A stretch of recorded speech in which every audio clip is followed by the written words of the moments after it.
I don't even know what I wanna tell you that, but I wanna tell you something real, real good now. Something to make you wanna shiver.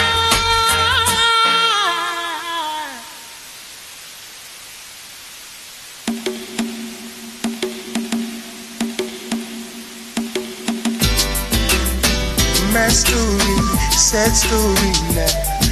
Still waiting for the truth to be told now. Whoa, whoa, whoa, whoa.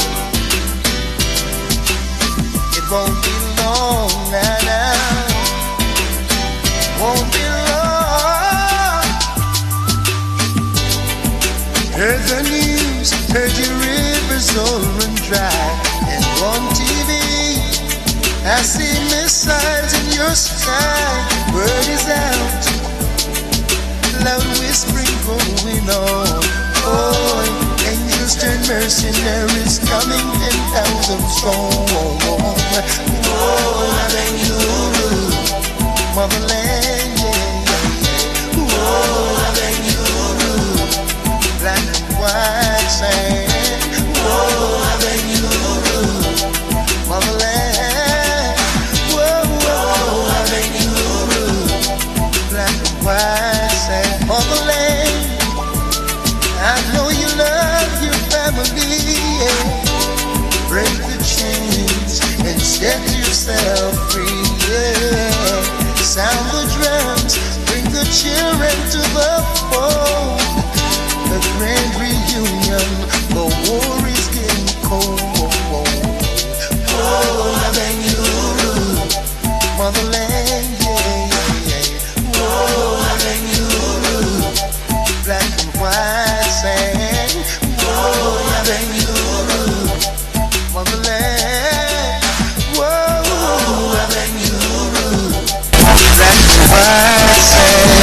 My story, sad story now. Still waiting for the truth, your story now. I know it won't be long. Won't be long, won't be long. No, it won't be long, no.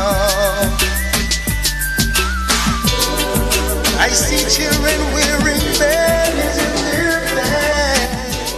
Where did the train slip over track? I wanna know now.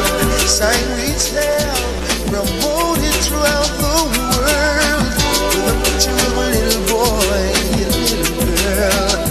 Whoa, na na na. Blood is red, it's different shades of color.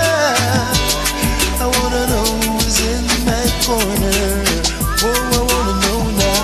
Whoa, loving you, motherland, yeah, yeah, yeah.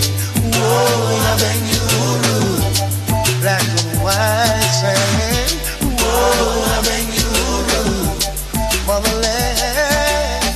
Whoa, loving you, black and white sand. My story, sad story.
Welcome to the Parkinson Community Center,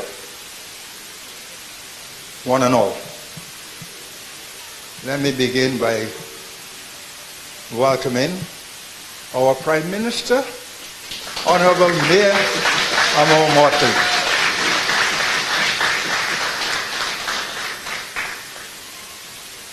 I also want at this time, before I ask for the prayers, to recognize our distinguished Dame Billy Miller.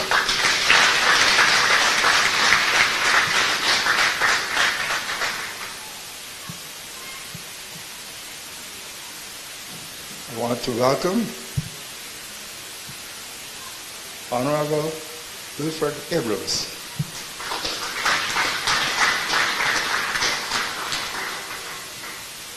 That is served for Honorable William Duguay.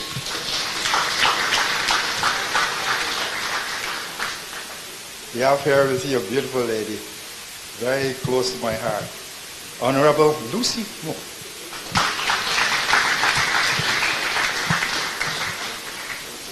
Any other?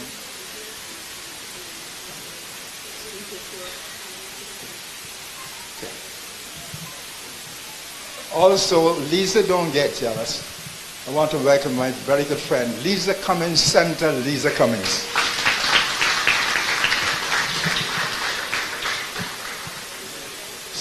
Honorable Cynthia Ford is coming. She's on her way. She's here? Where is she?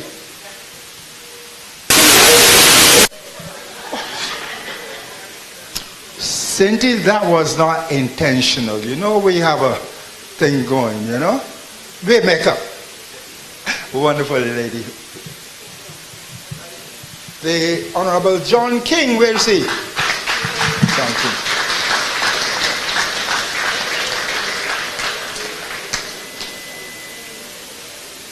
think I've recognized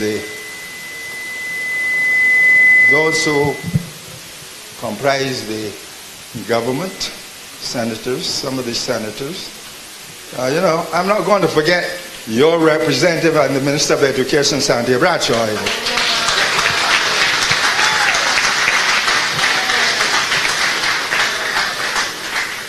I won't be able to live that down, I tell you. Now, let us begin this evening's proceedings by invoking God's blessing. And I want to call the St. Tomea world to come and lead us into prayer.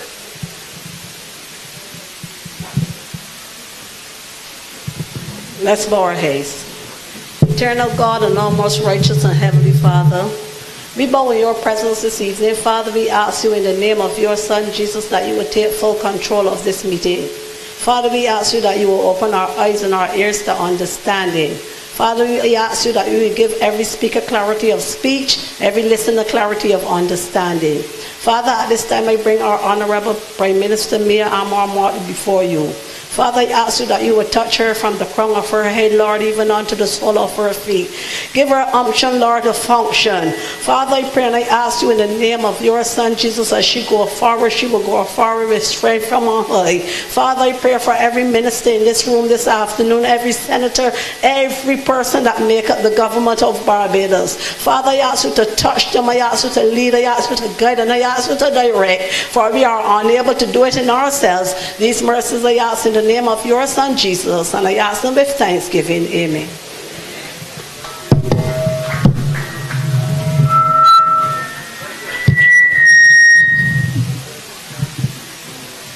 Thank you, St. Tomea. Now, you had very short notice of this meeting. It was intended to have our monthly meeting, St. Michael's Southeast Branch monthly meeting. As you know, the party's conference takes place in October, and all the constituency branches are expected to meet and choose delegates who will represent the constituency at the next conference. But this meeting was not called to deal with those issues. The meeting was called because your representative, Sandhya,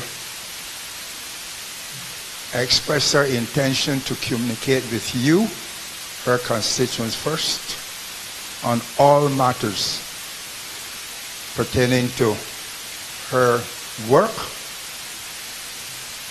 and even her health.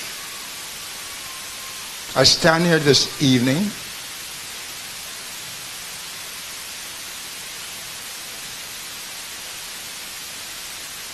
aware of the fact that some people have started the gossip train. I have been in politics for over 50 years. And sometimes you have to nip things in the bud. And the only way a politician can do so is by coming out front and explaining to his people or her people.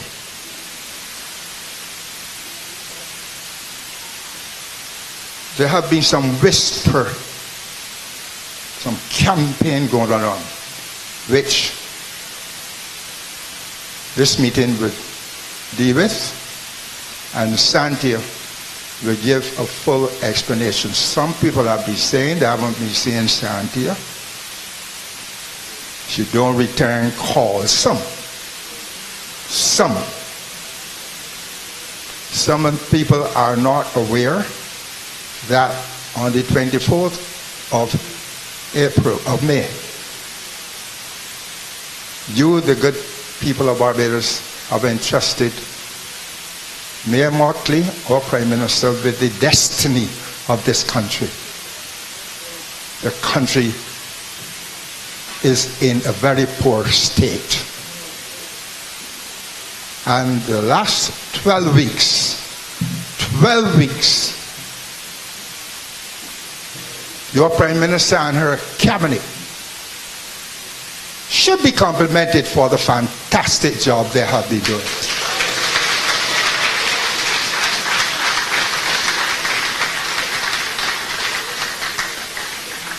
I feel the pain with you.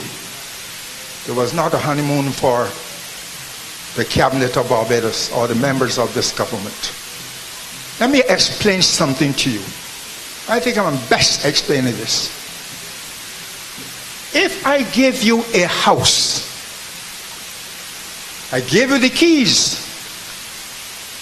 When you open the door, won't you expect to check the rooms to see if you could put in a king-size bed or a queen-size bed or whatever size bed? Would you bring a king-size bed that can't fit in the room? Would you go to the dining room and bring in a 10-piece dining room suite that cannot fit in there? Let me explain what I'm telling you. You have to go in and check. Miss Motley was entrusted a task. She went in there and everything was in confusion. A lot of things you're looking for, gone.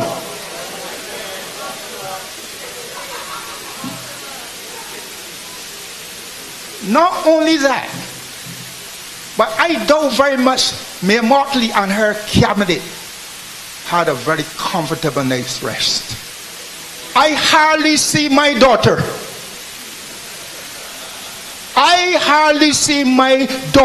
Whom I love very much, because she's always working. And you know what she's doing? Trying to find out what she can do for you, where there are vacancies and opportunities before she talk about the job for you.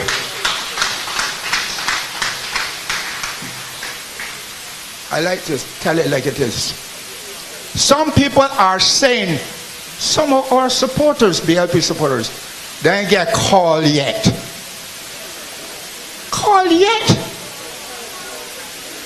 I I don't think that either one of the ministers get to know everything that went wrong yet, you know. There's a lot yet to be exposed. Do you expect ministers to call and give you a job when there's no money? Who can pay you? You want them to do like what the Dems do in 2013? Pick you and after the election fire you? Well, no way. I don't want to be part of that kind of government. The Barbados Labour Party has set about its task in a very honorable manner. They will look and see where vacancies occur, see where opportunities occur, and invite you to come on in. You need to give them time. I beg you. This is 50 years in the Huskins, man. Some of you are not fair to your own government. And that idle gossip must stop. This is a different day and age of politics. Give your ministers time. You cannot undo what the Dems have done. Look, it can take a long time. We are down at the bottom. It can take me and their team a little while. But I know as I speak to Lucy, I speak to Dougie, I speak to them that have your interests at heart, man. Don't hurt them. They're working hard. Night and day, night and day. And that is why I said this meeting was called to quell some of the foolish rumors. I'm going to tell you something, huh? I don't want Sandhya to say this. You know, I had my problem. I had my problem in politics. I'm going to tell you why. When I took ill, I never told anybody anything. I felt nobody should know my private business. That's the biggest mistake I made in my life. And I was kicked out in 1994 because I had files, my mother had them, she died from them, and I never told people. And it was only after I lost my seat that I realized I should be upfront. I have told my daughter, therefore, expose everything. Let the people know who you are. Report to them. And that is what I'm sure you will get later on. Now,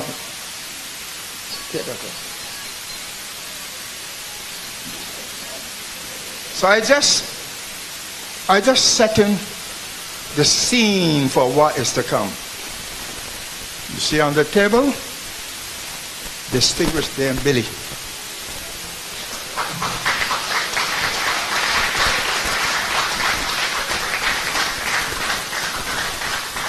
You see Amo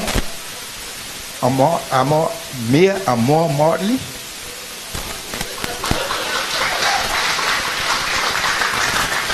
Let me say something to you. If you don't understand, women, they work hard.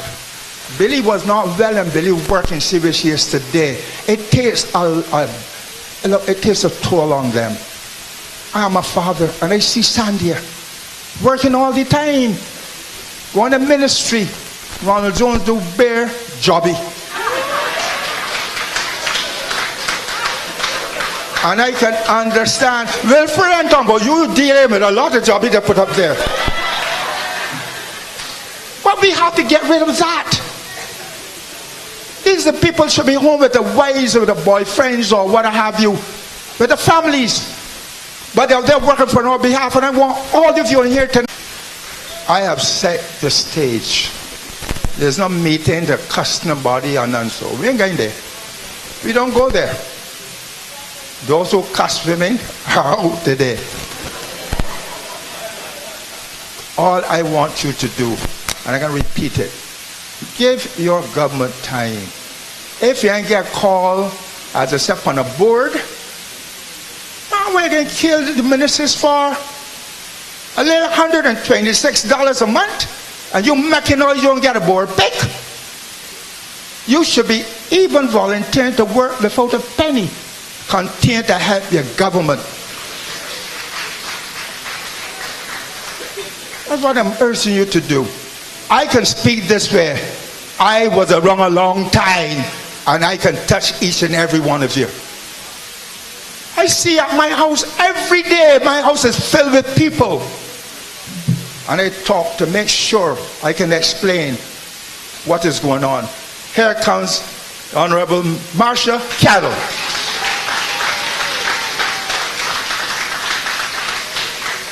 I can see to the far left in the corridor hugging a woman as usual.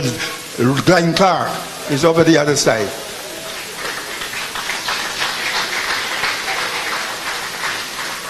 This is a team. I don't want you to forget. Don't throw it away. Give us time. I understand what it is. It is not but a pick. I want a pick. I want to be able to devote my services to helping you, the good people of this country. And I will work with this government to see that your wishes and your lives become better as time goes by. Now,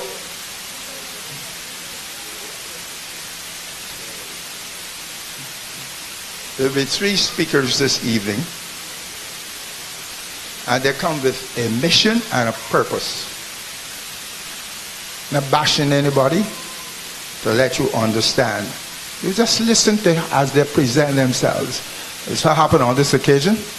There are 3 ladies that will speak this evening.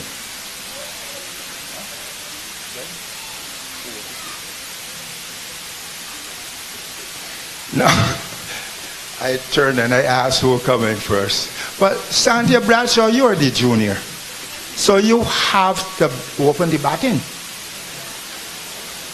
You have to open the baton. And therefore, ladies and gentlemen, it is my honor to introduce my daughter, Sandhya Bradshaw, to come and address you.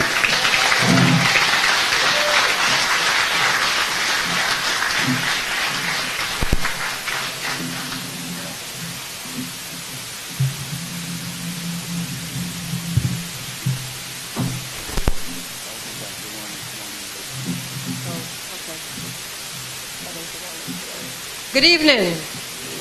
Before I get started, X71, S71, 91, the lights are on. So if you can tend to the vehicle as quickly as possible. I want to say thank you to Mr. Bradshaw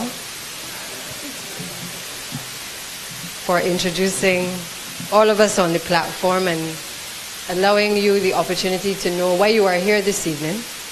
I want to thank those who are here with me. Coincidentally, all three of us are and have served as ministers of education. I have done a very good job.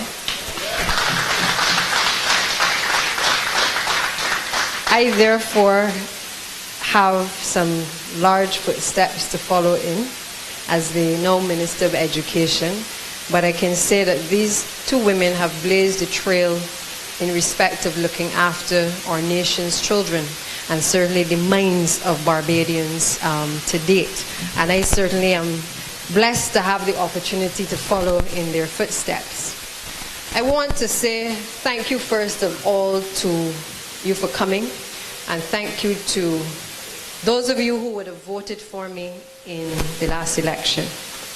I want to start there first, because from as early as the age of 16, I came to this constituency in Golden Rock, and I said to the people when I spoke on my first political platform that I would go away and study law, but I was coming back to St. Michael's Southeast to be able to serve and to represent. I went on my journey, did what I had to do, but my mission was always to come back to this constituency, to not only continue the work of my father, but to certainly surpass the legacy that he had set in this community. The people of St. Michael's Southeast gave me that opportunity in 2013. We became the opposition. I had 5 years of good service in opposition, learned much, was able to build on 2 years in the Senate of Barbados. And in May of this year, you, the good people of St. Michael's Southeast, gave me the opportunity to do what I have always wanted to do, to be not only your representative, but you have held me up in your arms to be able to make our Prime Minister place me in a position, in a ministry, to be able to carry on the baton that not only she has carried, but also Dame Billy Miller. And I want to thank you for that. Because it is that confidence in me that the people of this community have given to me that has enabled me to be able to stay focused in the Ministry of Education, to stay focused as the leader of government business, to stay focused as the constituency representative for St. Michael's Southeast. And I want to tell you that all of the things that I believed and I said prior to the election campaign, I still believe. And amongst those things is that we must not only be transparent as a government, we must not only be accountable as a government, but we must govern and we must lead from the front.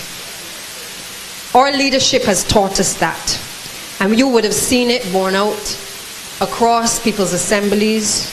You would have seen it borne out across all of the rubbing shoulders that we did across the length and breadth of Barbados, where we allowed not only the people to speak to us, but we also were able to share our views and our vision for this country and our respective communities. I have a leader, and this country has a leader, who has been, for me, one of the finest examples of what true leadership is supposed to be.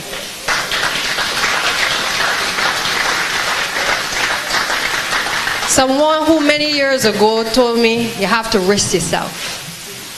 You have to let people know who you are. You have to let people know where you stand. You have to let people know what you will fight for.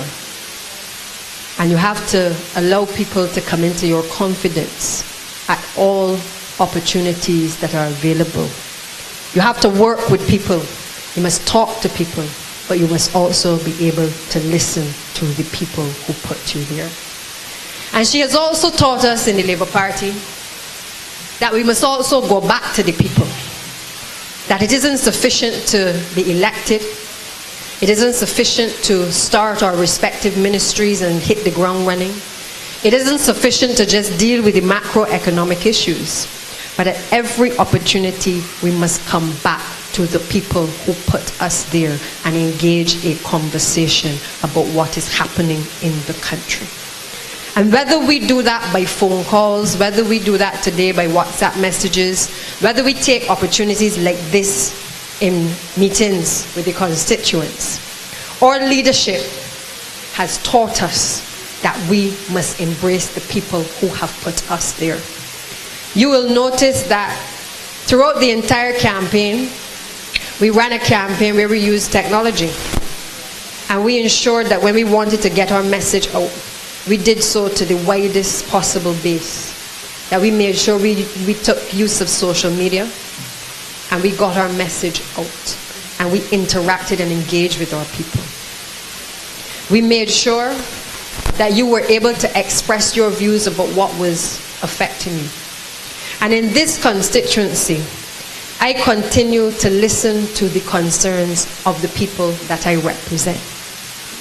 In the Ministry of Education, from the first day when I had to release the results for the 11+, I said to them, we are going to do it live. We are going to go live because I believe that the same technology that we use in an election campaign to be elected is the same way in which we must engage the people who have put us there.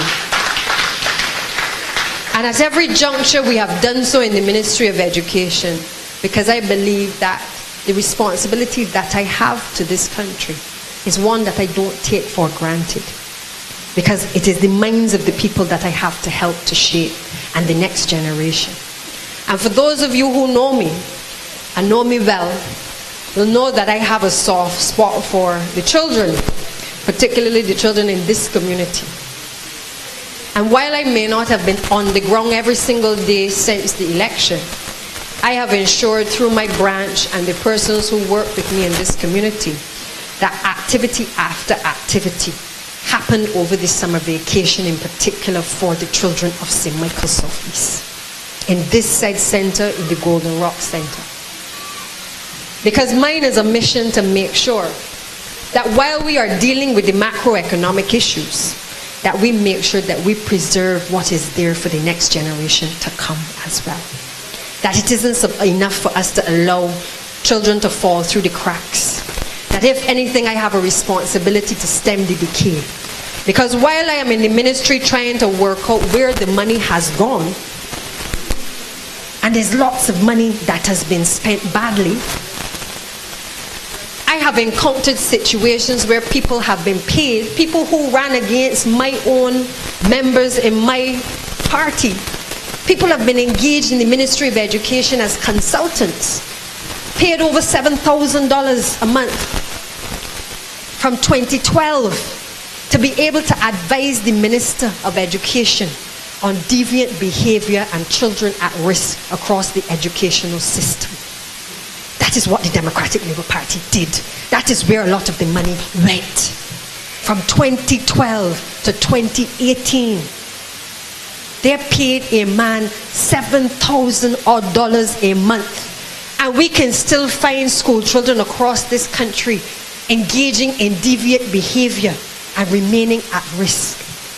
We have an administration previously who would slaughter what was left of the tertiary education system, depriving young men and women from being able to obtain a tertiary education, but would not come to the people and account for the $7,500 when the month come that they could have used to pay for a student to be able to go to university.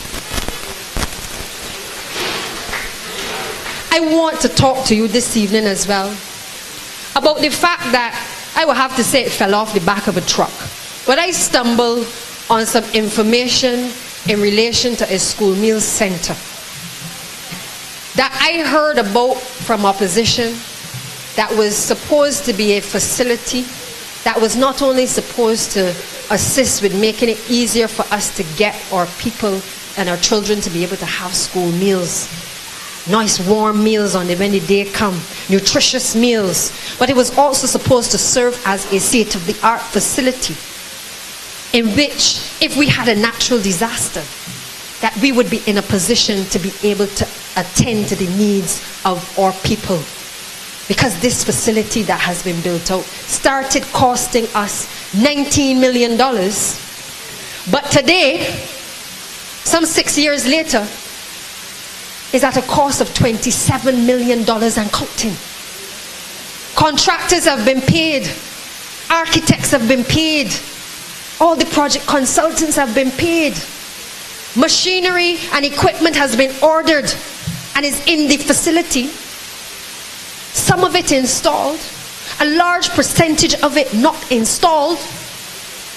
The kitchen floor has not been complete, and therefore they're unable to complete the project.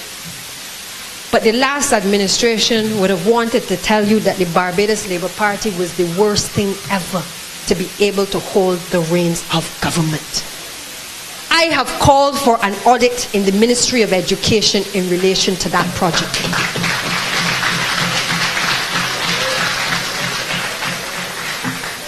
Because you see, all of the people who call me about school meals work in this constituency and across all the constituencies need to understand that when I came into the ministry, I believed that I had an opportunity now with this state-of-the-art facility to retool and to retrain.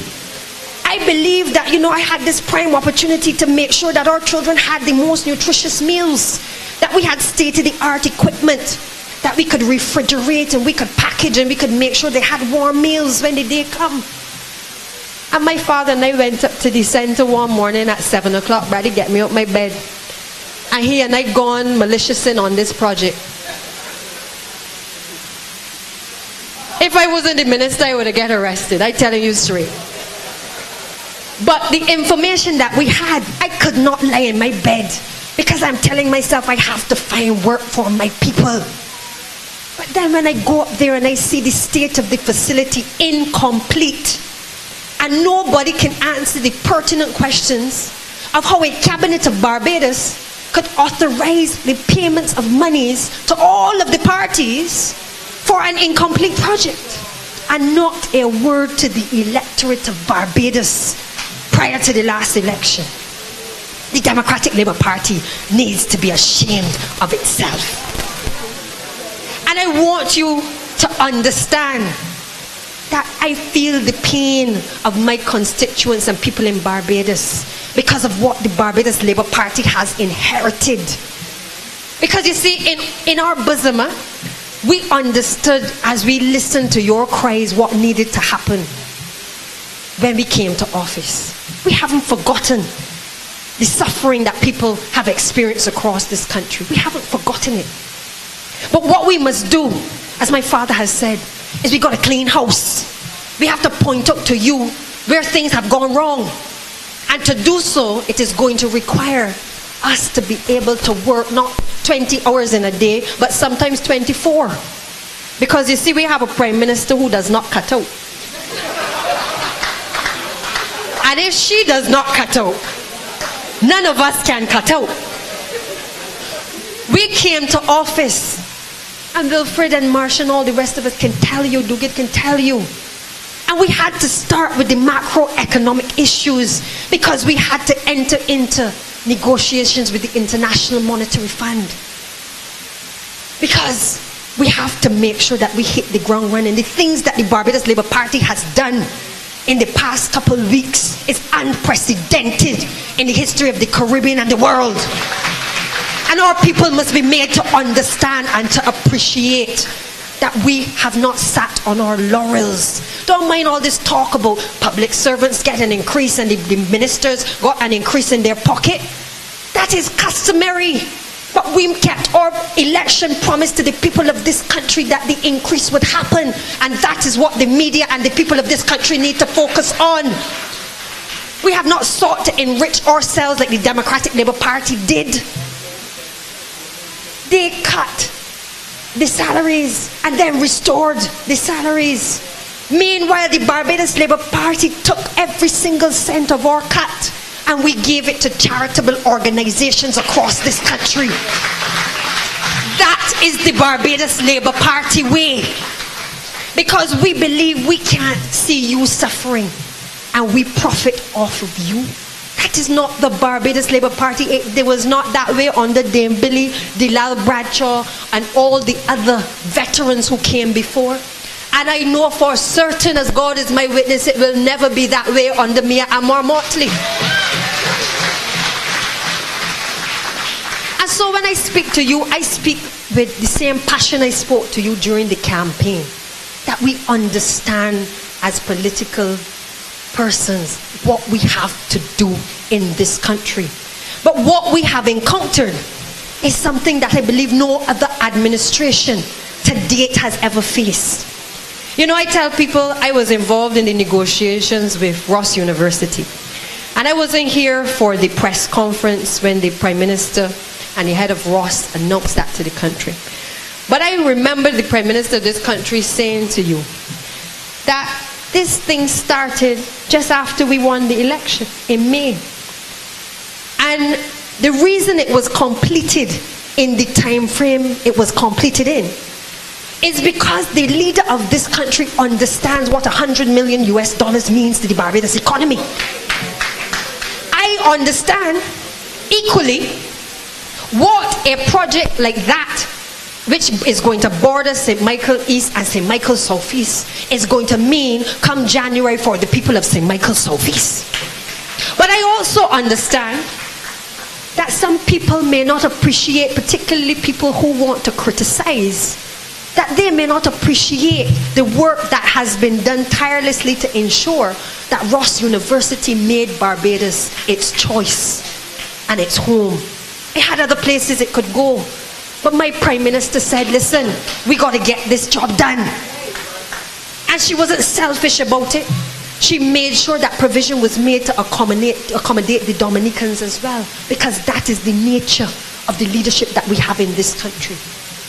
But I also understand that when you have a situation where people are still operating below the poverty line, it is difficult when we talk about figures and we say $100 million is coming, jobs are going to come. But when you wake up in the morning and you don't have food, and you don't know where your next meal is coming from, and you have family members that are sick and you don't know how you're going to afford the medication, that no matter what we say to you about what is coming, you want to know what is coming today. And so we understand that we have to also come to the country and come back to the country and explain to you that while we are asking you to hold strain, all of us in the Barbados Labour Party are working to lay the platform for you to be able to earn in the next couple months. We have never said it was going to be easy. But what I want you to always remember is that we have been proactive. And perhaps no truer an example has been set by the South Coast Sewerage Project. Sewage flowing across the streets of this country on the South Coast. And in a matter of weeks, Minister Abrams was able to rectify the situation. We haven't solved the situation because we have come to a situation that could have been nipped in the bud by the last administration early on. But you see, they practice this thing where if you leave something, it's going to go away. If you don't talk to the people, they can get frustrated and they're going to forget what the problem is. But you see, people like me who get bite up every night in St. Lawrence because of the mosquitoes that are now 10 times the size that they should have been, because all the fish get killed and there's no fish in the swamp. And people who are tourists who love this country, that were begging for something to be done, people who were affected by their businesses, they know that we could not wait any longer to have this situation addressed. And therefore the Barbados Labour Party way is not just to talk about things, but to ensure that we have action. And to come to the people and to say what it is. Minister Abrams was able to clean up down in Bridgetown. Many of you did not understand the extent of the problem. But we came to you with the openness that was necessary. And we said, look, this is the problem. This is where the money has gone. But what we are going to do is we're going to correct it now. And if nothing else, I ask of you to pause. Because whatever it is that you are going through, the Barbados Labour Party membership and the Barbados Labour Party leadership understands what is happening. And we know we have been given a mandate unlike any other. And therefore we have a responsibility to put things right. But I want to tell you that you see that openness and that transparency and coming back to you and telling you the people who have put us there about how we got here and what the plans are for going forward. It is something that I believe in my core that we must have in public life. It is about governance. It is about how we govern. It is about how we engage our people, how we make them be able to feel as though they can participate in the democracy that we have. It is also the reason why I have come to you this evening. Because over the course of the past couple of weeks, I have worked tirelessly in the ministry to unravel these things. And at times it has become difficult to be able to deal with a number of the issues that have been plaguing the constituents. Many of you WhatsApp me from 4 o'clock in the morning, I'm getting messages. Till 2 o'clock in the morning, 3 o'clock in the morning, I'm still getting messages. I respond as quickly as I can to what I can when I can. We've had to deal with transfers, making sure that children get to the schools that they need to. These are the things that I've come to office and I've had to grapple with. And in a lot of cases, these are the big issues, not that they're not small issues that need to be dealt with. But I come to you tonight because in the spirit of openness, I want to talk to you about a very serious matter. A few weeks ago, I discovered a lump in my breast. And I decided that I was going to investigate the nature of the lump. And I decided I would seek counsel both locally and overseas. Because you know, when these things happen, it is good to always have a second opinion. Many of you, I have been there with you when you have gone through similar medical issues. And I too have given you the same advice. Make sure that you understand exactly what must confront you so that you can make the best decisions possible. A couple days ago, I was contacted by the doctors and I was told that they found cancer cells. And as a result of the cancer cells, the good news is that it is treatable. Because let me tell you why. They have found it early.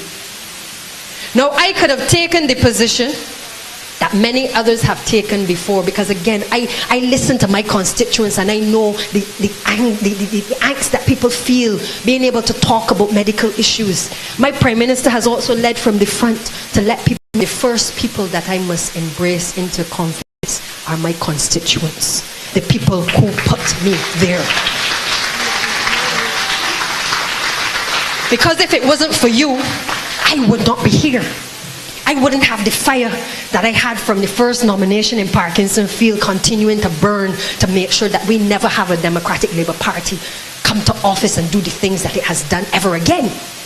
And it is that passion that makes me want to share with you my experience, because I believe that I am now a vehicle through which I can spread a message to those, both men and women, because there are men who this condition affects, men and women, who may be going through something similar and may not be sure whether they should say anything. You see, the challenge with being a public person in public life is that we don't have the luxury of hiding up nothing. Nothing at all. I came up in a political household, and when my father had the problem with the hemorrhoids, I was just young. But I understood that as a public servant to the people, you have to go to the people and explain to the people your condition. Because in the same way that I have embraced and sympathized with my constituents and the country at large, I expect nothing less from the Barbadian electorate. I expect that. Because I know that by telling you, while many of you may feel a way about what I've said, I want to give you the assurance. We took on a whole Democratic Labour Party and had a landslide. And Sandhya Bradshaw ain't letting cancer get the better of her.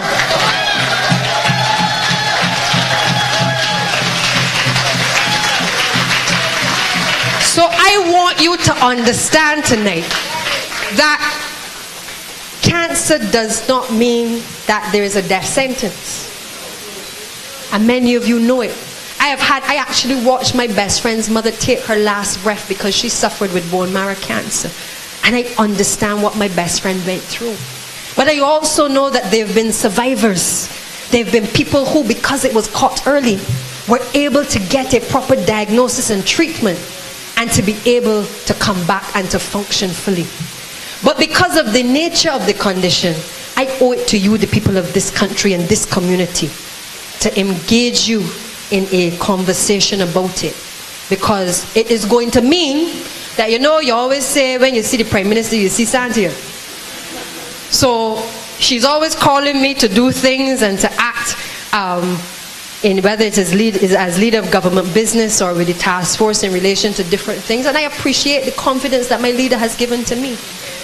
But my leader also understands that health must come first.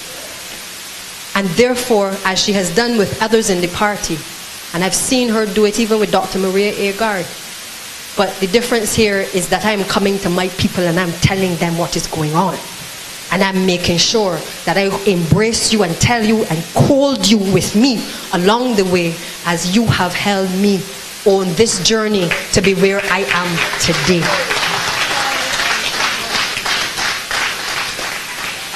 And so there will be periods where you're going to miss me from the floor of Parliament. There are periods where you're going to miss me from the constituency. There are periods over the last couple of weeks where many of you may have said, you didn't see Sandhya, but this is the reason why. And I don't like being in a position where I can't tell my people what is going on, because I'm not accustomed to that. St. Tomeo, you know that. Please talk.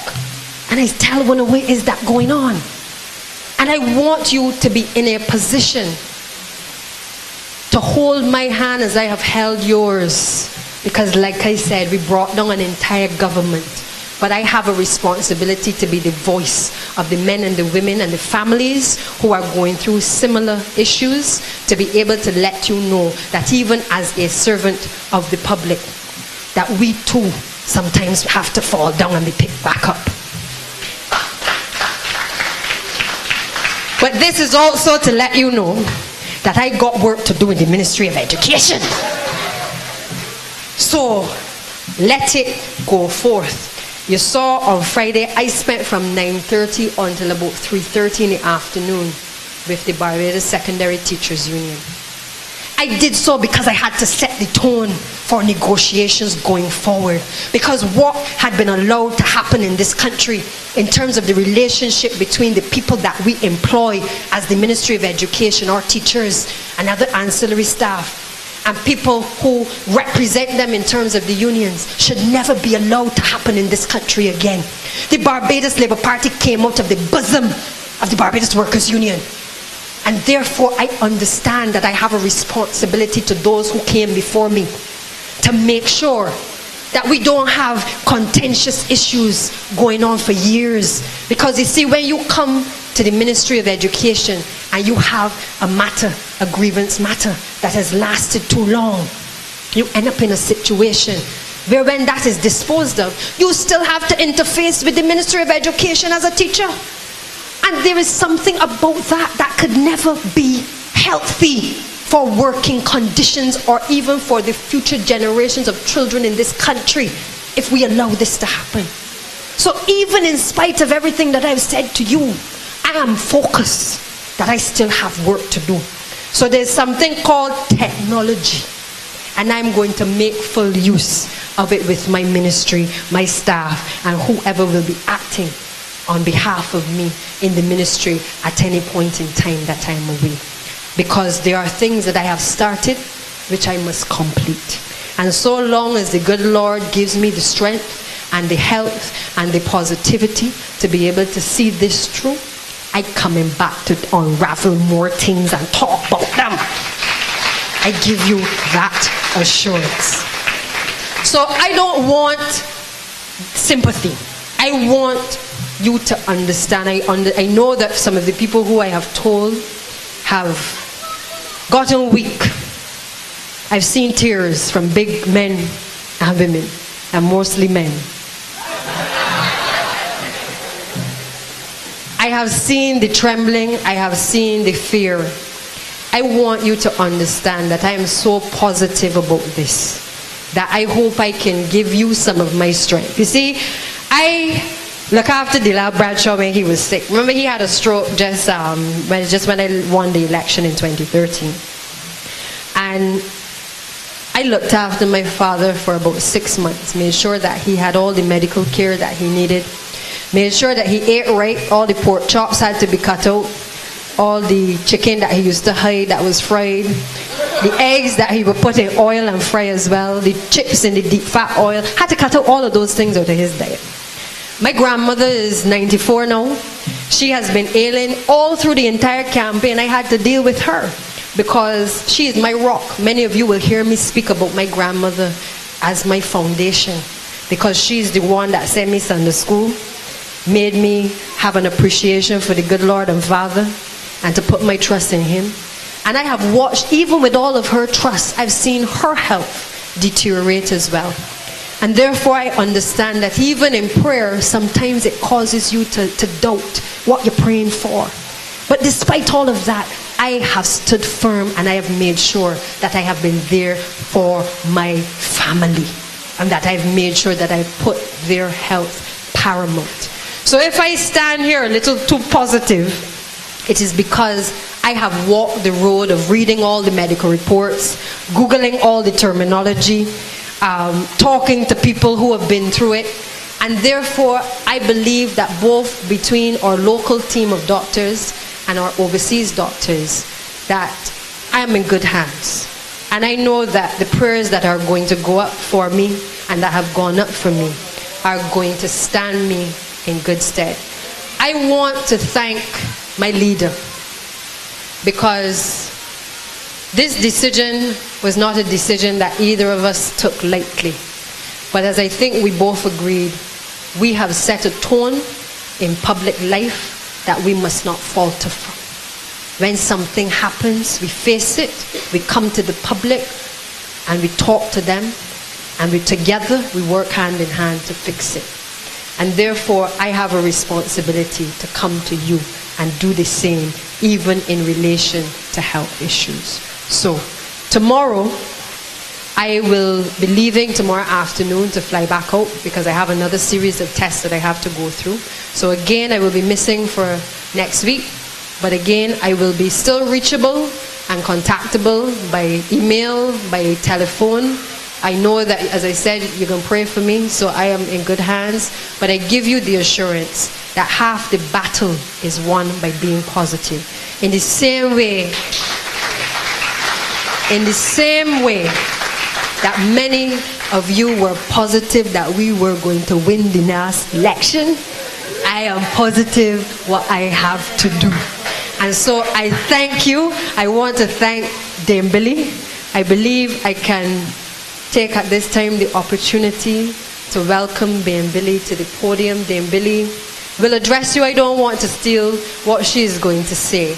But this is a woman that I have tremendous respect for, and I want to say that women in the Barbados Labour Party real strong enough. Real strong enough. But she has given me an additional strength. And I know when she speaks, you will understand why.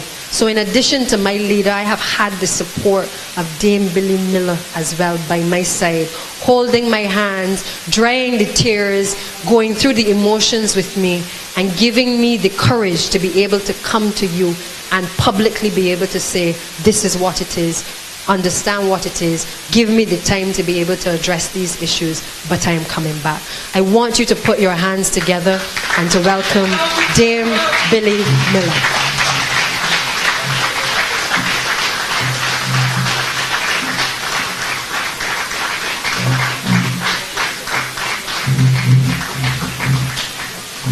Good evening, comrades. That was a powerhouse of a speech.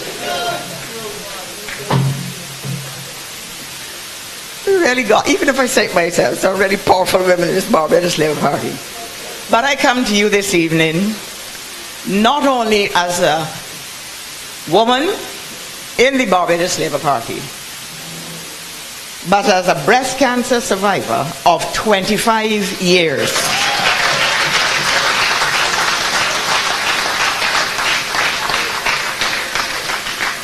It tried to hit me again last year, and in October. And you know what comes in October? The annual conference, and there is no way that I was going to allow it to stop me from going to the annual conference. And I didn't. And so I fight anew. And that is what I want all of you, men and women here this evening, but particularly Sandhya. It does not have to be a death sentence.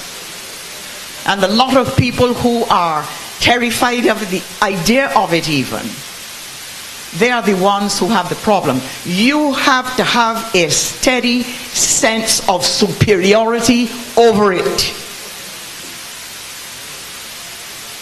You absolutely have to. So I'm there for Sandhya. She must know that she can call me morning, noon, or night, whatever. For the past 26 years, I have counseled many, many women. Some that I never saw. I would get a phone call and given a number, and I would counsel the person. Sometimes, I was telling her even yesterday, many, many years ago, I was in the old Carlton supermarket. So you would understand how long it was. And a woman came up to me and she said, I know that you don't know me, but I am the lady that you spoke to over the telephone when I had my first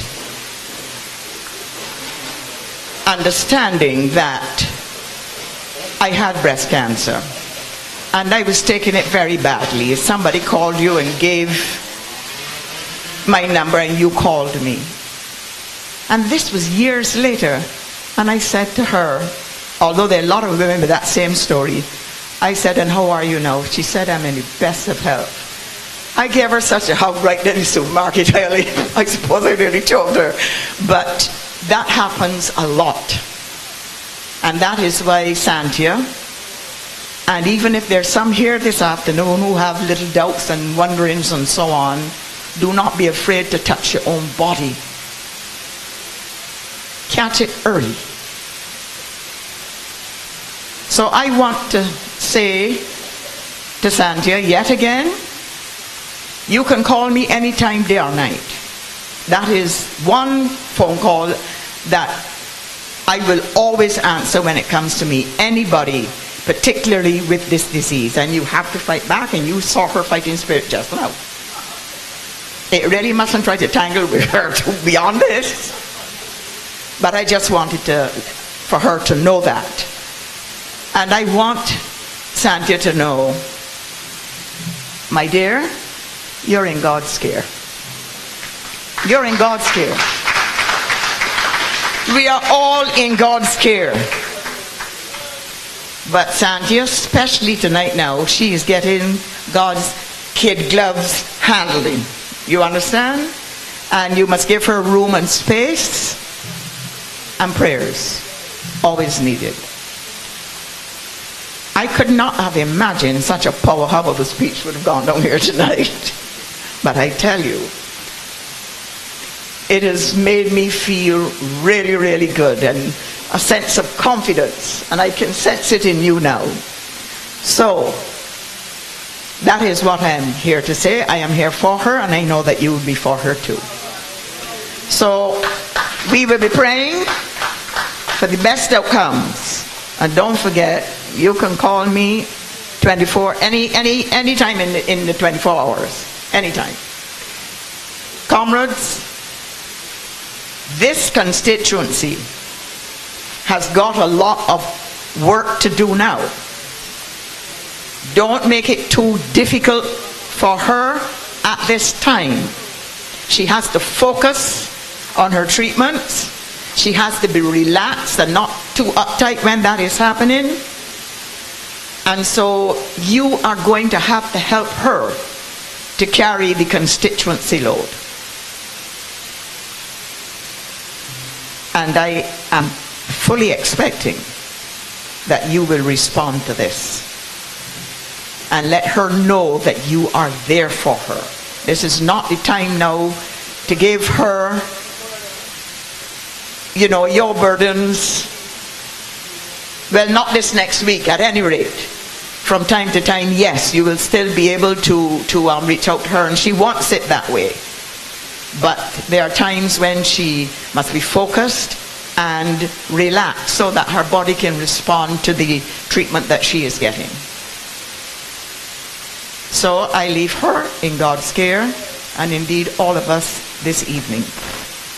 It has been my pleasure to say these few words on her behalf.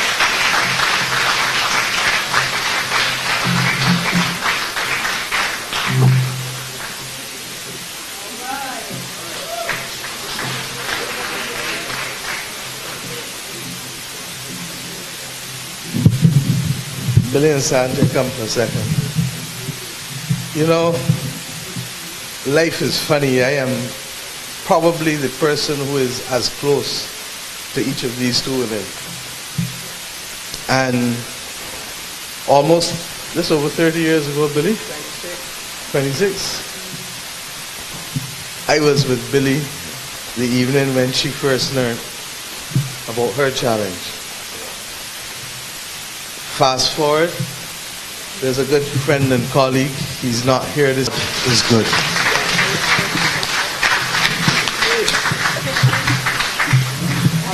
And I give you the assurance that with our prayers, God shall be good again.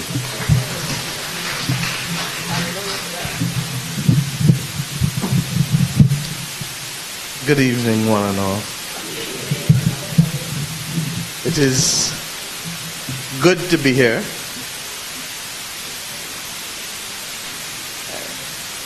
The kind of meeting that it is not what I envisaged my first meeting in the time after an election to be. But I am old enough now to know that it is what it is. And whatever ball is thrown at us, we shall play it. But I want to salute Sandhya in particular this evening, and to say that what you saw and are seeing is an extraordinary display of courage. It is an extraordinary display of courage. When I first learned of these challenges a few weeks ago, Sandhya and I would discuss, and of course the hardest part is always the weight. And once we realized what it was, you know, I said and she said almost at the same time that the burden of secrecy is too heavy a burden to carry. It always is, in whatever aspect of our life. And I have learned in public life to face it and address it, to speak to it. And that, for me, has always worked. Many of you may not know, and Billy, you may not remember, nor Delal, that this month, in fact, I think it is next week, I don't have the exact date in my head, but this month is 30 years that I joined the Barbados Labour Party. 30 years ago to this month. I remember clearly because I wanted to get in and be a delegate at the annual conference at the Polytechnic around the corner before the October. God bless Vivian Goodman and Mary King, who are no longer with us. But in that period of time, I have come to see public life shift and change before us. And the thing that has made the most impact has been a recognition that those of us who come to public life must do so in a way that allows us to be accountable, to be transparent, to be fair, to be frank, to be us. And I smiled at the beginning of Sandhya's speech because she brought back memories to me of things that I used to say to her when she first became a candidate. And I would tell her, girl, if you're running in St. Michael, you have to be prepared to defend people to the death. Because that's what it is. That's what people's experience is. People need you to stand in the breach and to know that you are with them, that you're carrying them, that you're under them, that you're below them, that you're around them, that you're with them. But, and I say so particularly to a lot of young candidates, a lot. You have to risk yourself. People know when people risk themselves with them. People know when people are being sincere and take a chance and let them know this is who I am. This is who I am. This is what I stand for. This is what I've been through. This is where I'm going. This is what I am going through. And very often a lot of problems with politicians come because they do not have the courage to tell their story or to confront people or to say to people, this is my reality today. Politicians are not gods. They're human beings. When the foot hurting them, they hurt the same way like anybody else's foot. When the head hurting them, it hurt the same way like anybody else's head. When they can't get the expenses juggled sometimes, and they are adamant, like unlike other people that they're not thieving, their head is hurt too. We are human. And too often, this notion that politicians are omnipotent, omniscient, and omnipresent has come to characterize public life. And one of the reasons that I am so happy to lead the team that I lead is because there are you, and they've just chosen to serve and to be the best that they can be. They are you. They're your children. Kurt grew up here in the Pine. But I know Kurt before me. I learned and met Kurt as a young boy leaving St. Michael's School. And what he has become is absolutely pleasing to the people of the Pine and surrounding areas.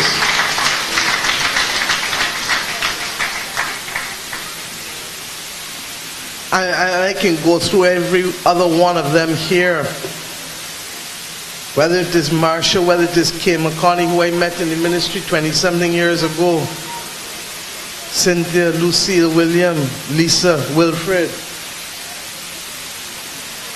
Klein. This is who we are. But I can say that as much as I want.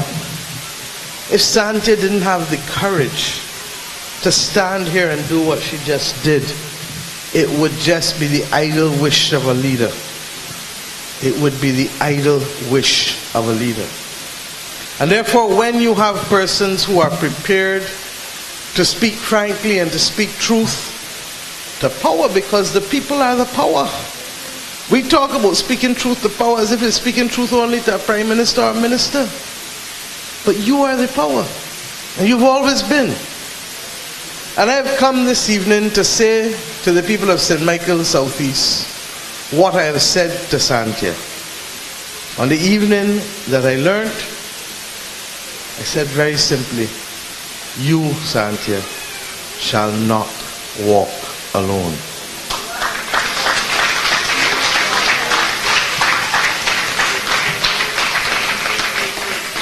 And I've come to give that commitment to the people of St. Michael's Southeast as well. That you now have two for the price of one. You join in too? I'm told that Wilfred jumping in too, and Marsha and Kirk and all of us, because touch one, touch all.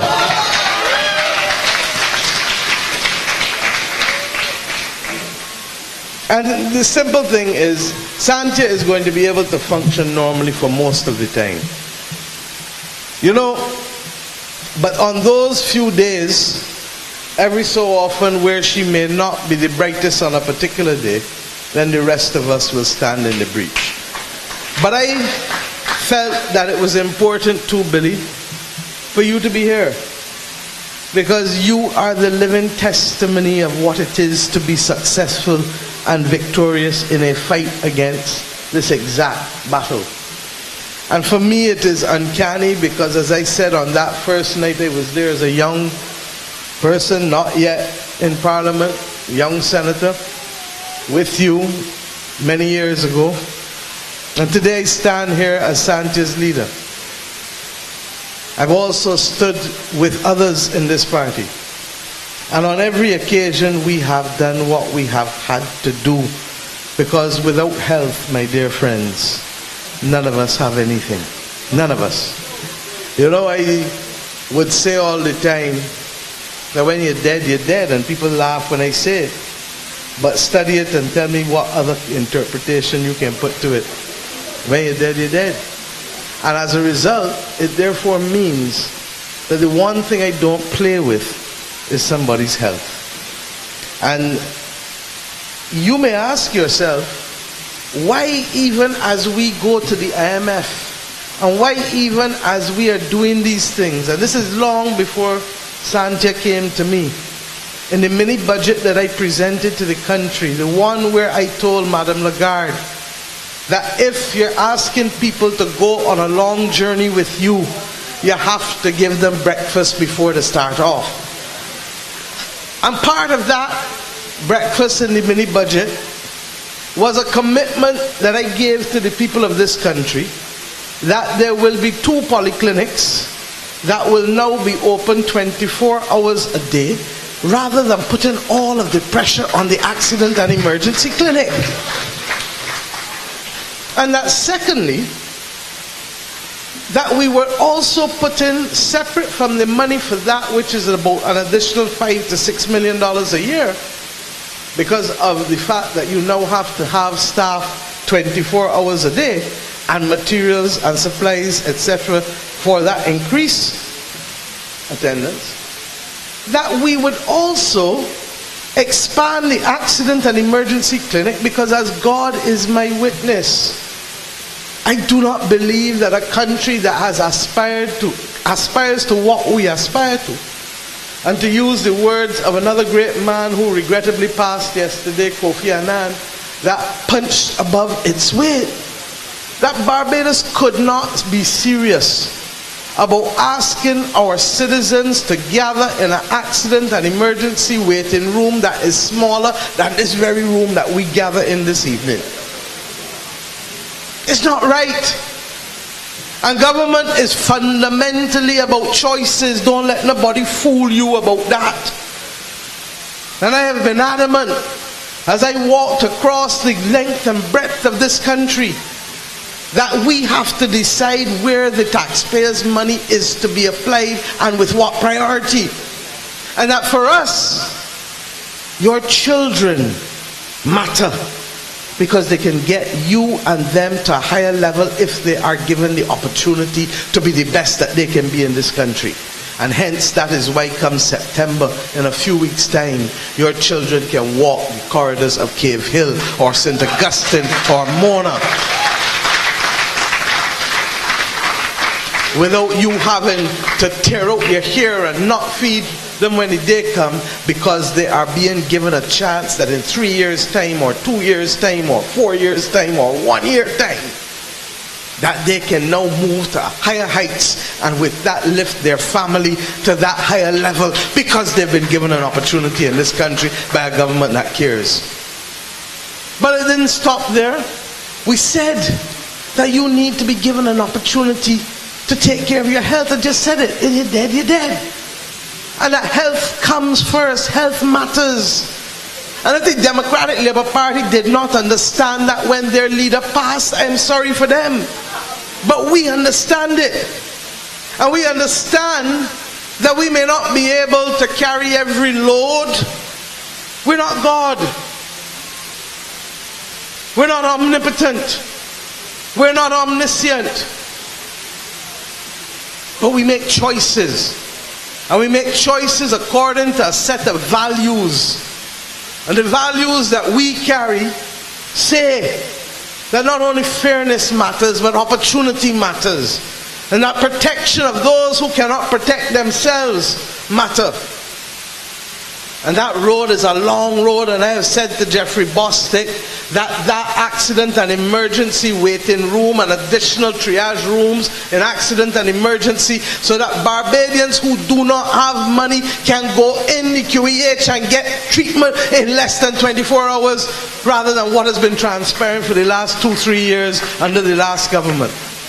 But that equally, those of you who are going there to accompany your family that is not well, must be able to be comforted and to sit in a room that doesn't make you feel as though you're herding cattle, or that you're going to run outside because there's nowhere for you to sit because the waiting room is the size of this platform. A lie?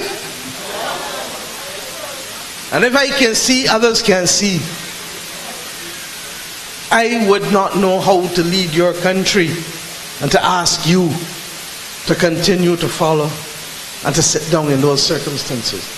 But I go further. Sandhya has to go tomorrow for a test that we can't do here.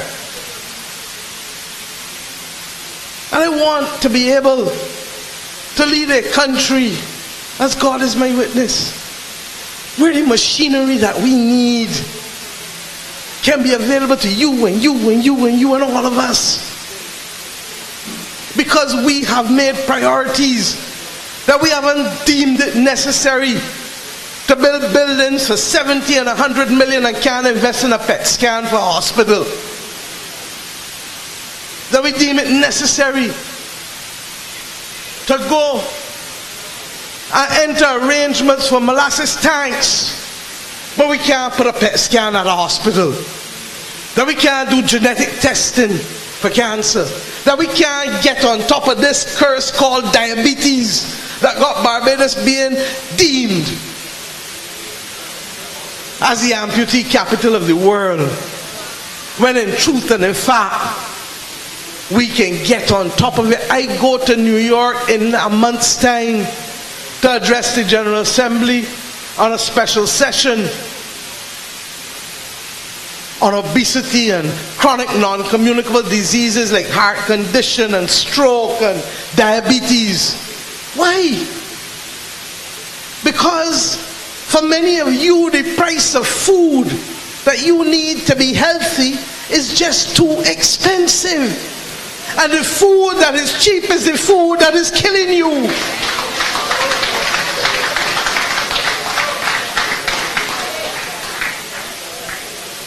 We haven't inherited a perfect situation, but we're going to deal with it.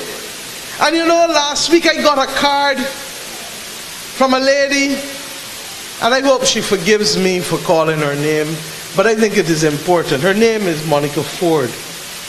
Norma Ford.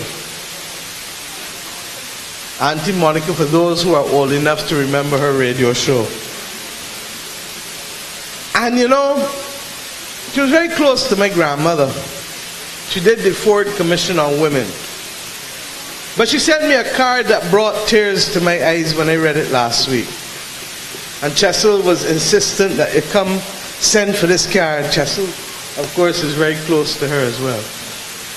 And when I read it, in it she said, among other things, that your grandmother used to have to force you to come on my radio program because she told you that you had a strong voice and the people of the country and the region needed to hear that voice.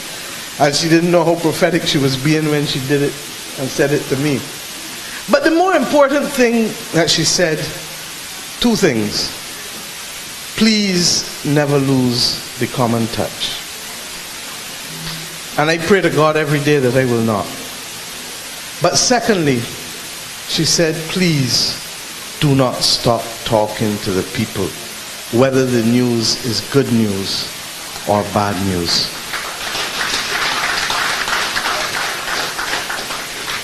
And tears came to my eyes because, in a very real sense, I have known what it is now to see the condition of a country that can do better, but that is in the grips of grave difficulties. I have seen a country that many people only told you that we owed away money, that we had debt, and yes, they can't pay this and they can't give you back your VAT returns or your income tax returns. And it sounds academic. But to manage it day to day and to know what has been left for us and the road we must walk before we get better. And I never realized until a few days ago that the analogy that I keep using is in fact a health analogy. I used it on Tuesday this week without even realizing it. And I talk all the time about my own challenges with health, with my own weight. And the fact that to lose weight you gotta sleep, which I don't get a lot of. You gotta exercise, which prior to the election I was doing 3-4 times a week, and since the election I've only started back in the last 2 weeks to exercise again. You have to eat to time, and that's the biggest joke of all. And make sure that you eat to time, because if you miss meals, you're going to eat ignorance and more. But I used it also in the context that you got to eat what you don't like to eat, like what Sandhya gave Brady after the stroke. No pork chop, no fried chicken, no. And for some of us, the absence of pork is a constitutional problem that we have to discuss.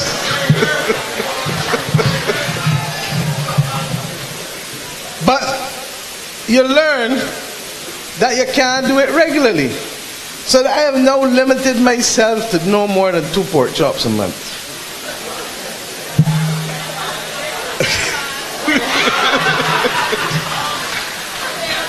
But I give you that story because left to me, the taste of a pork chop would be what I would want every day. But what you want in life, you can't always get. And you have to do what you need. And what we need sometimes is to do that which gives us sustenance and capacity and courage. And no different from a government. So before we get to where you and I would like to see the country, we got to get the country well first. And just after the budget, they had a picture of a Buckley's box going around with my face on it. Some of you saw it? And it says, the medicine bitter, but it works. The medicine is bitter, but I know, Jah know, that it will work. And I say so because when people have left you with commitments that spend out the money before you can see it, what are you going to do? And that is why, and Senator Cummins is chairman of the port, that is why getting the parties to walk away from $144 million contract with Verse 6 or Global Ports that we don't have to work on, or the sugar factory, which we just don't have $500 million to do. That is why getting these people to walk away from it is so critical, because the country does not have it. And Minister Abrams, you know the next place where I'm coming, and it is the Barbados Water Authority. Because we do not have the money to be spending what the Water Authority is spending when the month comes. Now if we let these things go on, the country can turn into a mob.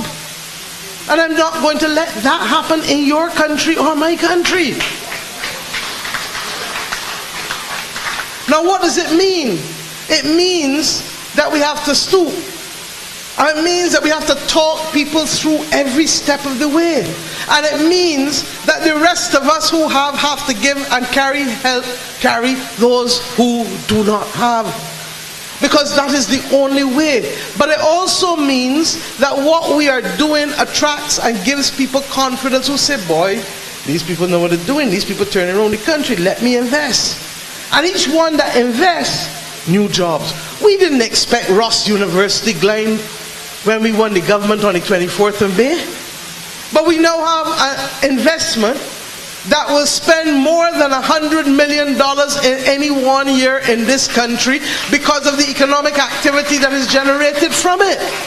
So all the buses that now got to move the kids from where they're living to the school down by Sherburne, all the places that the children got to go and eat, where they're going to buy shops, they can come in the Pine and all, I'm sure, online, and buy food and lunch when the day come, because you're all just round the corner. And you know how it is with students. They like to find somewhere that is comfortable and somewhere that welcomes them. And I know that you in the Pine know to welcome people real good, because you welcome me and others. They got to go to the grocery. You now have 1,800 people more a year buying groceries every week than were buying before. And what others don't understand is that separate from Ross, we have other things that we are working to make happen, and other things that will lead to construction. And wherever we can shift, if we lose some here, we got to pick it up here. And that's what keeps us up at night, because we are trying to make sure, and I will address the country shortly, just as Sandhya has addressed, just as I continue to address, and just as Auntie Monica told us, good news or bad news, talk to the people all the time. And that is the commitment that the people of Barbados will always have from my government. This is the government, this is the tone that we want for you. And there will not always be agreement on everything. I know that. But what you will always know is what we are saying, what we are doing, why, and what are the values that underpin all of those things.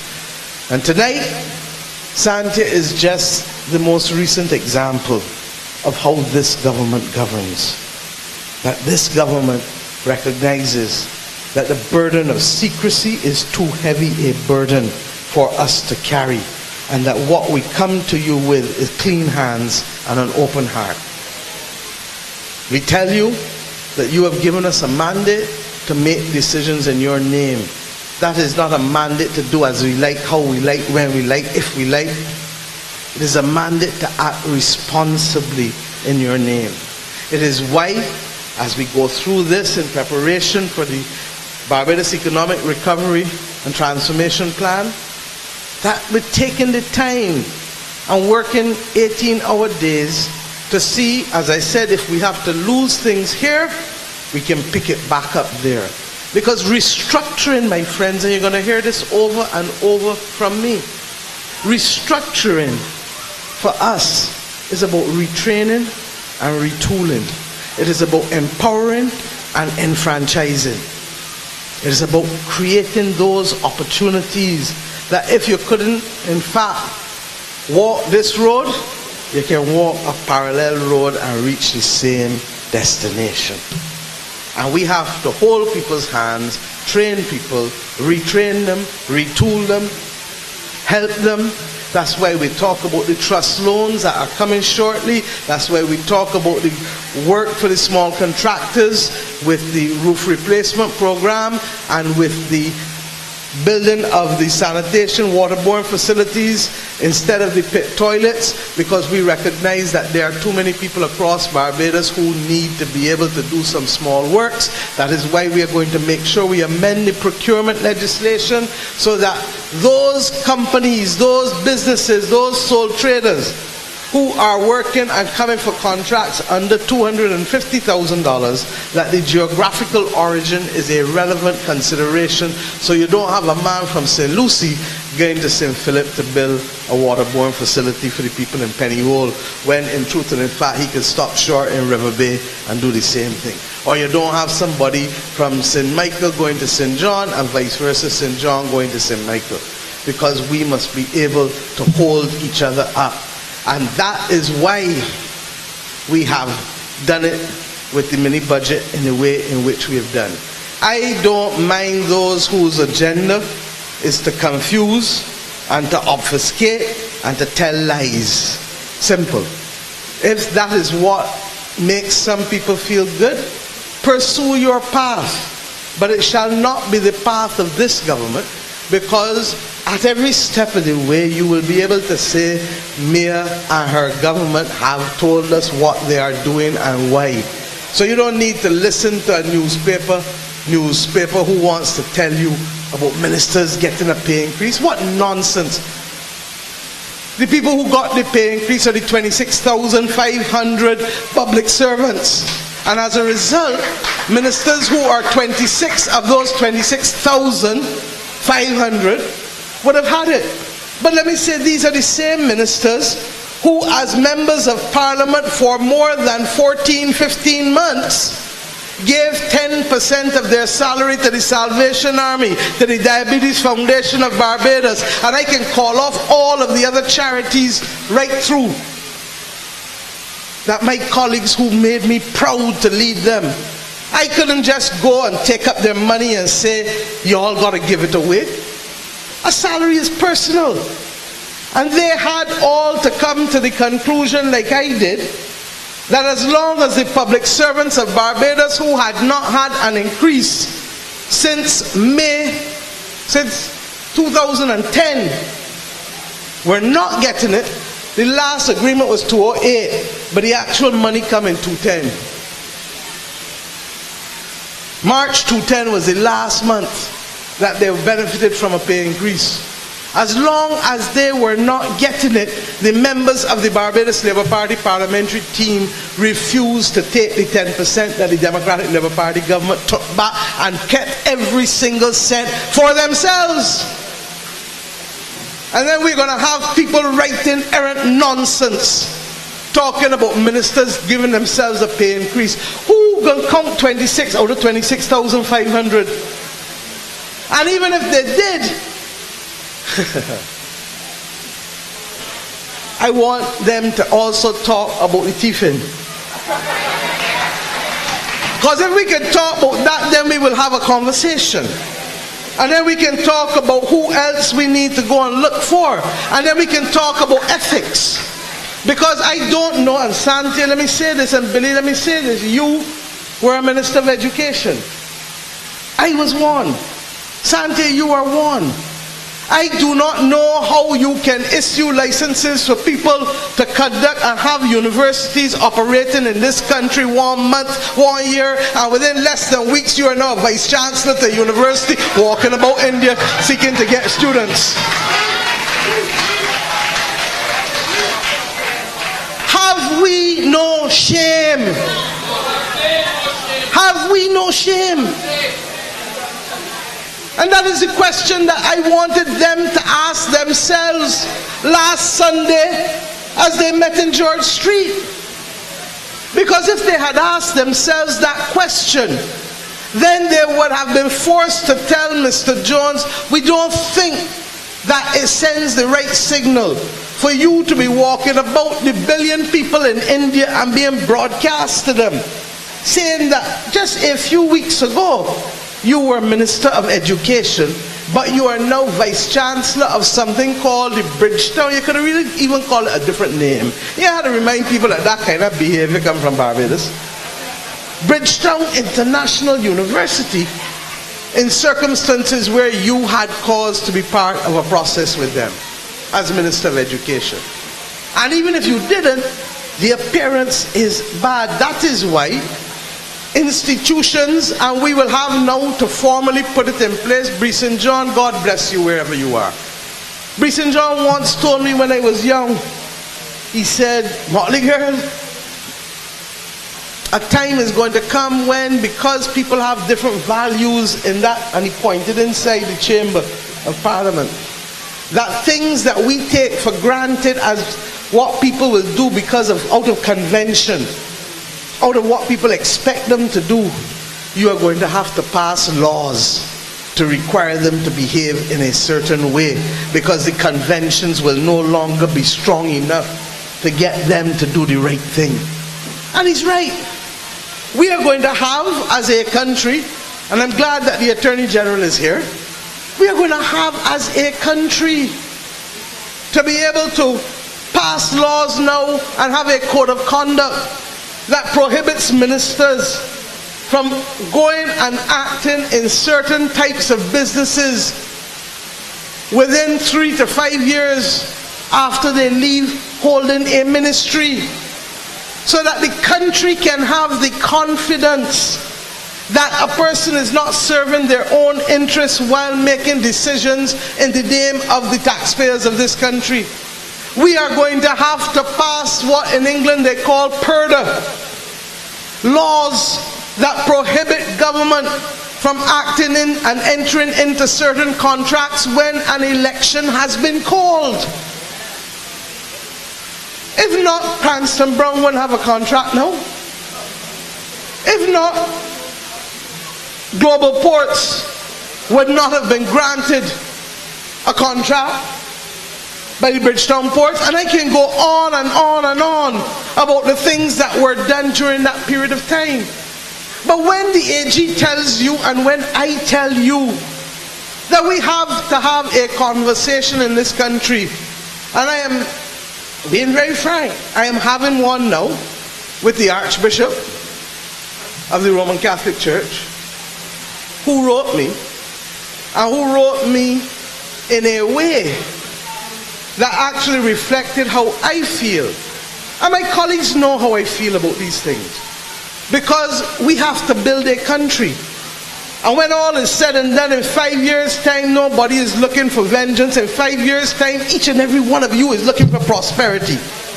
Each and every one of you is looking to move this country back to where Kofi Annan said we were, punching above our weight. But we accept that justice is required. And therefore, there's a delicate balance between the pursuit of justice and the pursuit of vengeance. The pursuit of justice and the progress necessary for development. And it is that conversation that the Attorney General and myself will have with the Archbishop of the Roman Catholic Church. Because there are some people we believe in this country that, and I talked about a come to Jesus moment, There are some people, if given the chance, we need you to come forward, confess, and let us get on with things. If you have to carry a civil penalty, if you need whistleblower protection, if you need to be able to move forward, but let us move forward with the country, because it takes two hands. It takes two hands, darling.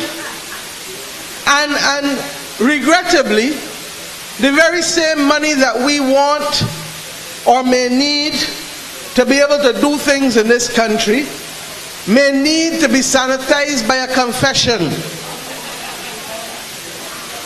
Forgive me, Lord, is what they need to be saying. And these are not easy things. And that is why I'm talking it through with you, the country. Because you are not going to be forgiven in 5 years' time if we are wallowing in commissions of inquiry or cases, but there is no jobs and there is no improvement in your bank account and there is no improvement in investment in this country. I have lived long enough to know that the very hands that cheer you are the very hands that jeer you. And that what people initially say requires us to understand a number of things. And I also want to say to you that I don't know how else to do as Sandhya has done today, to talk with you. I don't want to talk to you, I want to talk with you, because I know that a group can become a mob overnight. And a group becomes a mob when there's no leadership and when there's no conversation. And that's what happened in a very real sense, that Barbados had no order. For Barbados to move forward, there has to be order.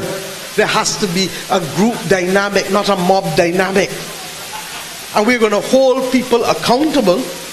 We are going to do things in a transparent way. And believe you me, I know that the people and the political class that will pay the ultimate and bigger price, regrettably, is not the one that go along about the business like how Steve Blackett say he done with that. He realized the people done with him.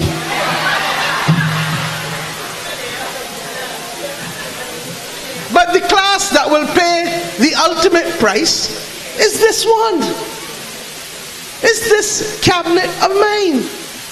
And I'm happy to say that they are equal to the challenge, because we are not going to allow inappropriate or improper behavior, because you are smelling too much hell in this country for the cents that you pay in taxes to be misused by people who don't do or will not do good by the oath or by the obligations that we expect of them. And I want to repeat it, because there are private sector people in this country who believe that the government has not changed.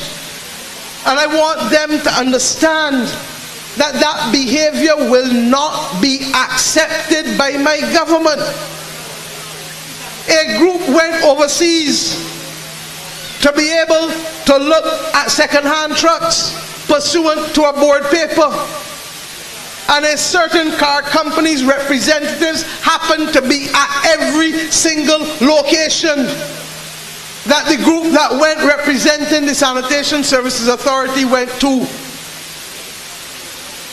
And when the Attorney General and I found out, we told the minister, tell them come home the next day.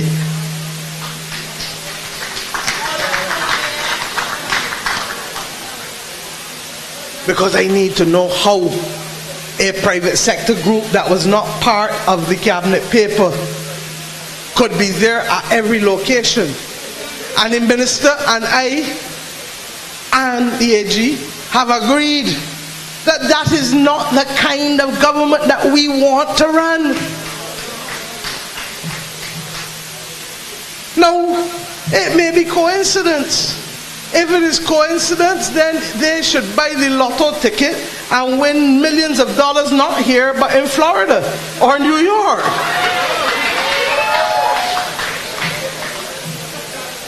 But if it is not coincidence, it is not a stain that is going to be put on my minister or my cabinet or my government.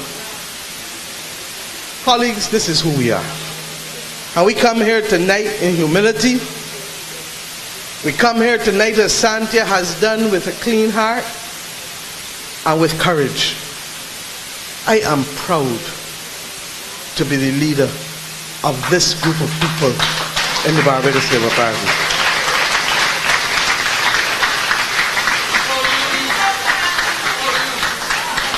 But I am prouder of the fact that the people of Barbados, in their wisdom, understand, and I want to send a message to those who feel that it is their business to muddy the water with lies and obfuscation, because they feel that by doing so you're going to taint or stain the government. I am accustomed, you know that already, broad shoulders. I have gone through the hottest fires. I have borne abuse from all quarters, and it has never caused me to take my eye off of the ball.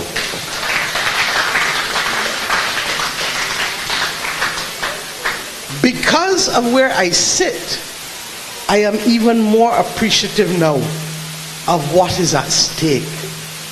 And I can give those who believe that it is their duty to sully the reputation of this government, either through interventions like the trips to England, or through distortions like who was getting a pay increase, that if that is what pleases you as to how you spend your 24-hour day, go right ahead. But it will not cause us to take our eye off the ball and to create the opportunities for the people of this country who want jobs, who want opportunities for investment, who want their children to prosper, who want their elders to be able to live out their days in dignity. It will not cause us to move our eyes off of that ball. Of those of us who want to be able to say that Barbados can punch above weight again. And for those of us who know that Rome was never built in a day. That little baby there cannot tomorrow enter university, however great she is. There's a process and there's a plan. There's a way, there's a time. There's a season. And whatever you do, today is still August.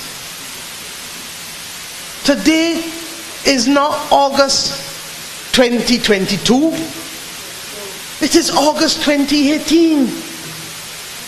It is less than 4 months after a government was elected in this country. And this government understands, Kurt is saying 3. Not even 3 months yet. Kurt, tell them that there's a process to doing things if you're doing it by the law. If you want to act like a bandit, anything can happen tomorrow. But bandits belong at Dodds, and those who are not there perhaps should be there, and then they would understand. We are going to get there. But sometimes, and I go back to the health analogy, if we're not feeling well, you need to have an operation. But before you can have the operation, as I told you in June in the budget, you got to stop the bleeding. The budget was about stopping the bleeding. Now that we are stopping the bleeding, dealing with the IMF and the debt restructuring, the next stage is the operation. You're going to the operating theater, spanking clean facility, and the doctor, and we do the operation. Because we're using a scalpel and not a cutlass. If you use a cutlass, God help you, because you're going to bleed to death. If you use a scalpel, most of us have had stitches or a little cut. And if we don't deal with it, what's going to happen? It can get infected, and what's going to happen? You lose it. We ain't losing Barbados. Barbados ain't getting infected nor corrupted anymore.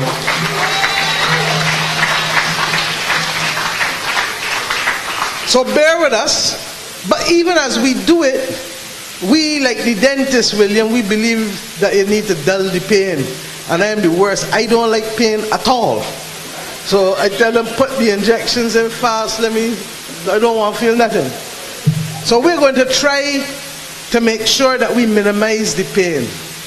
But sometimes those who like to exercise, and I don't like it, but I do it, learn that you need pain to know that there is gain. And in a very real sense, Billy reminds me all the time, and I remember I was the first former at Queen's College. Tom Adams come into the country and he said, as I tell you, tighten your belt, I say. Tighten your belt a few notches. We're not going to die, but we need to go through a little operation, a little discipline, a little restructuring to get ourselves right. Usain Bolt, all of the best runner in the world.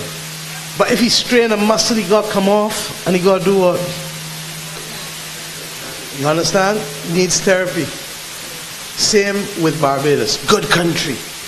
But we have been abused and maltreated. And we have been left owing hither, thither, and yonder everybody. And we are now trying to gather ourselves. We are going to go through this exercise. But I give you the assurance, as God is my witness, that it will work. And the day tomorrow is going to be a brighter day. We already have people coming to us telling us that they have confidence in what we are doing. And the biggest currency, pardon me, is in fact not the Barbados dollar, but it is confidence. When people believe that you are doing the right thing for the right reasons, they are going to risk themselves, they're going to risk their money, and they're going to help build this country. So, I have come here tonight. I really spoke much longer than I intended to. But to ask you, first and foremost, as I will, to keep Sandhya in your prayers, to understand, those of you, that we will be putting arrangements for those times when she has to be in and out. Or it may well be, because some of it I think will be here and some outside, when she may be here but may not be able to come in the constituency on those few days. Billy has told you this is not a death sentence. This is a challenge. And we're going to work through it. And we're going to get better. And there are others among whose business it is not mine to speak of, but who will tell you that they have gotten through it. And there's some in this room who have gotten through it. And we will do it together. Always. A family may not always agree on everything, but they're bound together when it matters. And this Barbados Labour Party family will bind together in support of each other. Touch one, touch all.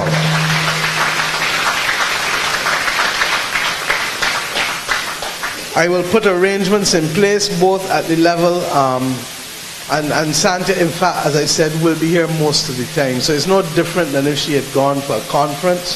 Somebody will act for her the few days that she's away at any one time. But equally, my office will put institutional arrangements through my personal assistant and others, such that we can, Sandhya, work with your constituency assistant to make sure that there's comprehensive response. And of course, we all know that Mr. Bradshaw is not going anywhere. So that you have an abundance of resources to be able to help you.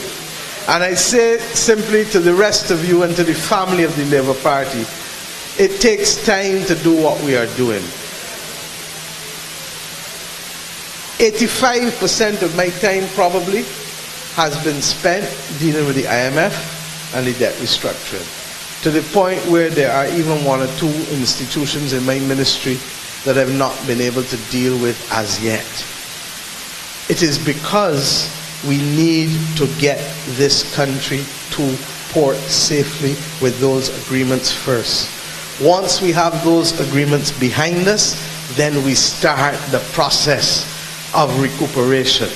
I will address the country within the next 2 weeks to lay out what will be Phase 2 and Phase 3 of the Barbados Economic Recovery and Transformation Program.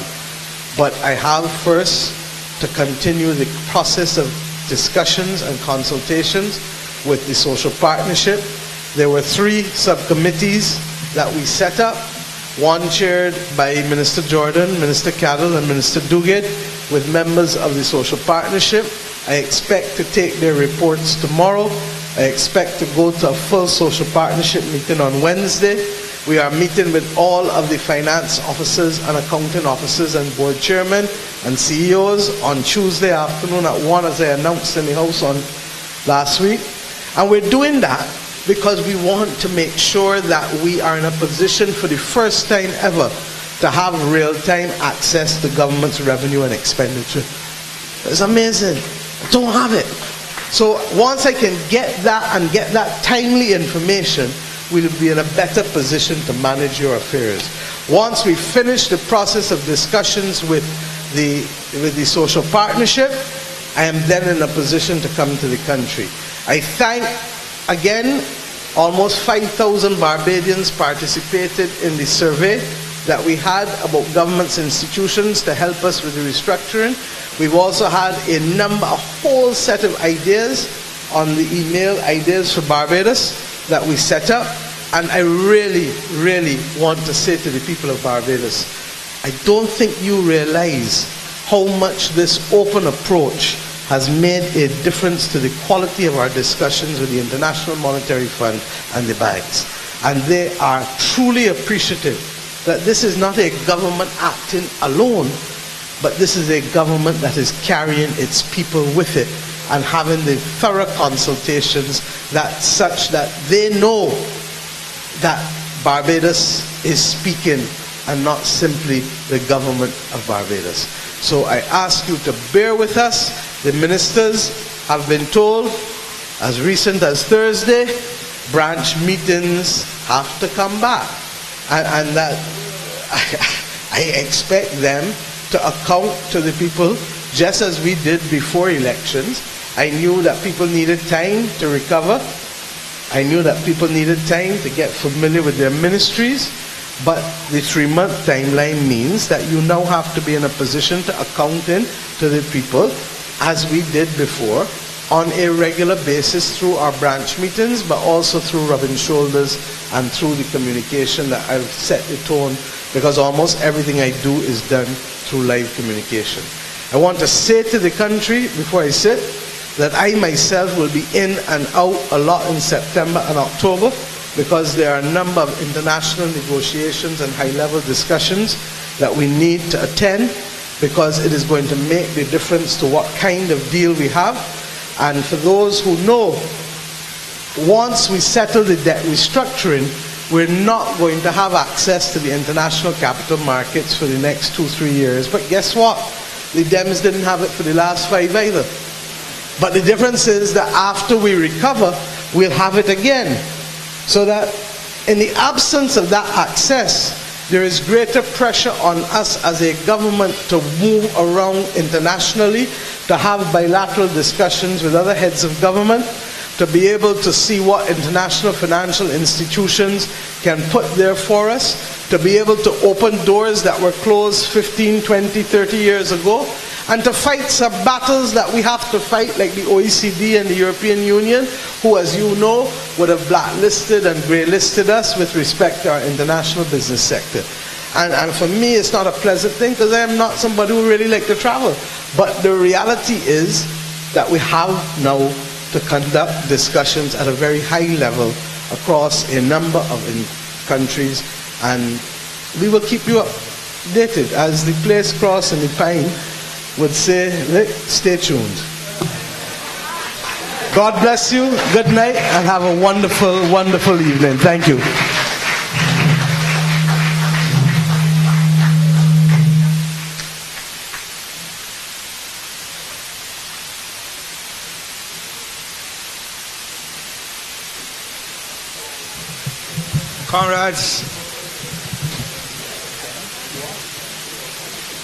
Comrades, I want to thank you for coming here this evening, and I'm sure that you are happy after hearing Sandhya, your Prime Minister, and Dame Billy Miller. I want you to go home in safety let me say something to you. I have never left this game, but you continue to come at me and call me. Sandhya, when you're out, I can be here as usual. Thank you and God bless.